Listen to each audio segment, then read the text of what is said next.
দেশের বিদ্যমান পরিস্থিতিতে জনগণের জানমাল এবং রাষ্ট্রীয় গুরুত্বপূর্ণ সম্পদ ও স্থাপনা নিরাপত্তা প্রদান সহ সার্বিক পরিস্থিতি স্থিতিশীল রাখতে কাজ করে যাচ্ছে বাংলাদেশ সেনাবাহিনী। আজ ঢাকা সেনানিবাসে দেশের আইন শৃঙ্খলা রক্ষায় সেনাবাহিনীর কার্যক্রম নিয়ে এক সংবাদ সম্মেলনে একথা জানান কর্নেল ইন্তেখাব। প্রেস ব্রিফিংয়ে তিনি জানান, পুলিশ বাহিনীকে পুনরায় কার্যক্ষম হতে সহায়তা করা, সাম্প্রদায়িক সম্প্রীতি বজায় রাখা সহ অন্তর্বর্তী সরকার যাতে তাদের দায়িত্ব সঠিকভাবে পালন করতে পারে সেজন্য সুষ্ঠু পরিবেশ বজায় রাখতে কাজ করছে বাংলাদেশ সেনাবাহিনী।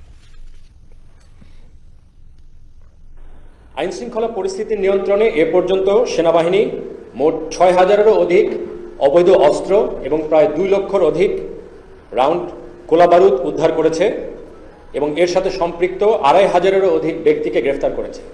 দেশের বিভিন্ন শিল্পাঞ্চলে ৬০০-রও অধিক অস্থিতিশীল পরিস্থিতি নিয়ন্ত্রণে সেনাবাহিনী সক্রিয় ভূমিকা রেখেছে এবং কারখানাগুলোকে চালু রাখার জন্য সংশ্লিষ্ট মন্ত্রণালয়, বিডিএমইএ সহ সংশ্লিষ্ট সকলের